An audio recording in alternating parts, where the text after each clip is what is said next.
சூப்பரான உடச்சி ஊற்றின முட்டை குழம்பு எப்படி செய்கிறதுன்னு பார்க்கலாம். ஃபர்ஸ்ட் டைம் சேனலை பார்க்குறீங்கன்னா சப்ஸ்கிரைப் பண்ணிவிட்டு பாருங்கள். ஃபர்ஸ்ட் ஒரு கடாயில் 1 டேபிள் ஸ்பூன் அளவு எண்ணெய் ஊற்றிக்கலாம். எண்ணெய் நல்லா காஞ்சதுக்கப்புறமா 20 போல் சின்ன வெங்காயத்தை தோல் உரித்து வச்சுருக்கேன், அதையும் சேர்த்துக்கலாம். கூடவே 1 டீஸ்பூன் அளவு சோம்பு சேர்த்து நல்லா வதக்கிக்கலாம். வெங்காயம் நல்லா வதங்கணும். இப்போ வெங்காயம் சூப்பராக வதங்கி வந்திருக்கு. இப்போ இது கூடவே 2 தக்காளியை கட் பண்ணி வச்சுருக்கேன், அதையும் சேர்த்து நல்லா வதக்கி விட்டுக்கலாம்.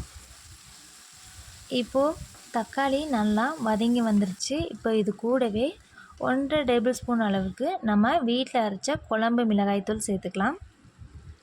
கூடவே 1 டீஸ்பூன் அளவுக்கு மல்லித்தூள், 1/4 டீஸ்பூன் அளவுக்கு மஞ்சள் தூள் சேர்த்துட்டு அடுப்பை சிம்மில் வச்சுட்டு இப்போ இந்த மசாலாவை எல்லாத்தையும் நல்லா கலந்து விட்டுறலாம்.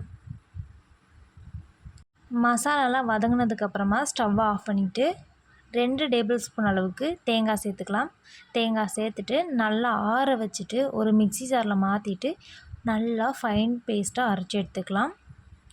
இப்போ சூப்பராக அரைச்சி எடுத்தாச்சு. இப்போது நம்ம குழம்பு தாளிச்சிடலாம் வாங்க.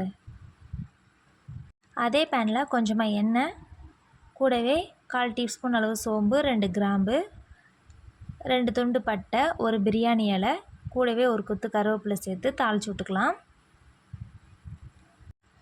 இது கூடவே 1 டேபிள் ஸ்பூன் அளவுக்கு இஞ்சி பூண்டு பேஸ்ட்டு சேர்த்துட்டு நல்லா வதக்கி விட்டுக்கலாம். பச்சை வாசனை நல்லா போகணும். இப்போ நல்லா வதக்கியாச்சு. இப்போ இது கூடவே நம்ம அரைச்சி வச்சுருந்த மசாலாவெல்லாம் சேர்த்துக்கலாம். சேர்த்துட்டு மிக்ஸி ஜாரை அலசி கொஞ்சமாக தண்ணி சேர்த்துக்கலாம், குழம்புக்கு தேவையான அளவு சேர்த்துட்டு நல்லா கலந்து விட்டுடலாம். இப்போ குழம்புக்கு தேவையான அளவு உப்பு சேர்த்துக்கலாம். இப்போது நல்லா மிக்ஸ் பண்ணி விட்டுட்டு மூடி போட்டு மூடி ஒரு 5 நிமிஷம் நல்லா கொதி வர முடிய விட்டுறலாம். இப்போ சூப்பராக கொதி வந்துருச்சு. அடுப்பை சிம்மில் வச்சுட்டு நம்ம முட்டை எல்லாத்தையும் உடச்சி ஊற்றிக்கலாம். முட்டையை உங்களுக்கு டைரெக்டாக உடச்சி ஊற்ற முடியலன்னா இதே மாதிரி பவுலில் உடச்சி ஊற்றுங்க. அப்போது முட்டை நமக்கு உடையாமல் வரும். இப்போது நான் ஒரு 4 முட்டை எடுத்திருக்கேன், எல்லாத்தையும் இப்போ உடச்சி ஊற்றியாச்சு.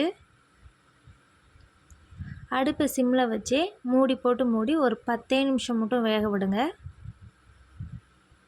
முட்டை சூப்பராக வெந்து வந்துடும். இப்போ 10 நிமிஷம் ஆயிடுச்சு பாருங்கள். முட்டை எல்லாமே சூப்பராக வெந்து வந்துருச்சு. நமக்கு எந்த முட்டையுமே உடையவே இல்லை.